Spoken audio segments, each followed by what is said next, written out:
அன்புள்ள ஆண்டவரே, என் பரம தகப்பனே, அப்பா, நீதிமான்கள் மேல் கண் நோக்கமாயிருக்கிறது. சோ நீதிமானா இருக்கிறதுனால நான் துன்பத்தை அனுபவிக்கிறேன்.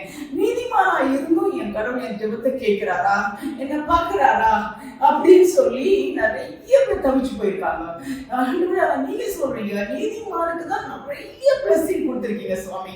சோ நாங்க அந்த பிளஸிங் நிச்சயமா எனக்கு கத்த தருவார். என்னை நோக்கி கொண்டே இருக்கிறார், என்னை பார்த்து கொண்டே இருக்கிறார், அவருடைய செவி என்னுடைய விண்ணப்பங்களுக்கு திறந்திருக்கிறது என்று சொல்லி ஆண்டவரே அந்த எண்ணத்தோட தைரியத்தோட இன்னும் நேர்மையா உத்தமமா அந்த உலகத்துல வாழ கிருபையாக சுவாமி கண்களின் உண்மை நோக்கமாயிருக்கிறது ராஜா. கோடா கோடி ஸ்தோத்திரம். அப்படிப்பட்ட பாக்கியத்துக்காக நன்றி, கோடி கோடி கோடி நன்றி, கோடி கோடி கோடி நன்றி.